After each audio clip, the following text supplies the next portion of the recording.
అందరికీ నమస్కారము. మరణాంతరం ఏం జరుగుతుంది? గరుత్మంతునికి మహావిష్ణువు చెప్పిన సమాధానం ఏమిటో తెలుసుకుందాము. హిందూ సాంప్రదాయంలో అష్టాదశ పురాణాలు ఉన్నాయి. ఇవన్నీ భగవంతుని కథలు, భాగవతుల చరిత్రలు, పురాణ గాథలు, ఇతిహాసాలలో నిండి ఉంటాయి. అయితే మనిషి మరణాంతరం ఏమి జరుగుతుందో తెలిపే పురాణం గరుడ పురాణం. ఈ కథనంలో గరుడ పురాణంలో వివరించిన సంగతులను మనము క్లుప్తంగా తెలుసుకుందాము. గరుడ పురాణం వ్యాస మహర్షి రచించిన అష్టాదశ పురాణాలలో గరుడ పురాణం ఒకటి. ఇది వైష్ణవ సాంప్రదాయానికి చెందినది. శ్రీ మహావిష్ణువు తనకు అత్యంత ఇష్టుడైన గరుత్మంతునికి ఈ పురాణాన్ని ఉపదేశించాడు.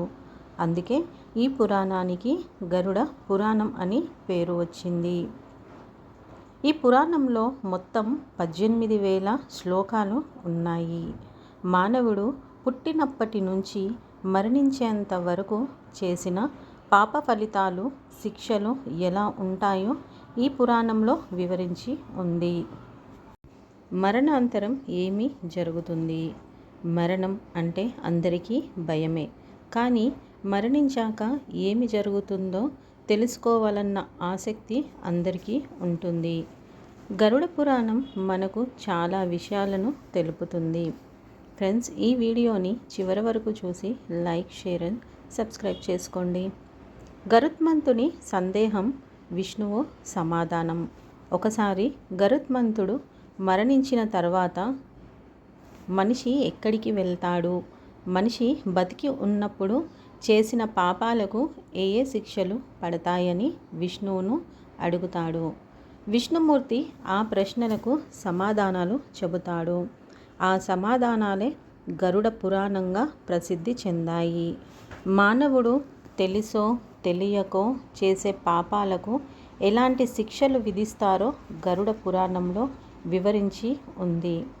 అతి భయంకరమైన ఈ శిక్షల గురించి తెలిస్తే జీవితంలో ఎవరు పాపాలు చేయరు.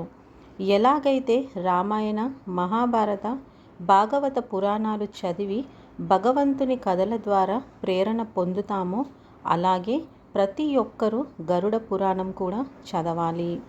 పాపాలు చేస్తే ఎలాంటి శిక్షలు ఉంటాయో తెలుసుకోవాలి. తద్వారా పాపాలు చేయడానికి భయపడాలి. దీనితో ప్రపంచంలో పాపాలు తగ్గుతాయి, సుఖశాంతులు నెలకొంటాయి. అప్పుడే పురాణాలు ప్రయోజనం నెరవేరినట్లు. ఫ్రెండ్స్, ఈ వీడియో కనుక మీకు నచ్చినట్లయితే లైక్, షేర్ అండ్ సబ్స్క్రైబ్ చేసుకోండి. మరొక మంచి వీడియోతో మళ్ళీ కలుద్దాము. శ్రీమాత్రే నమః.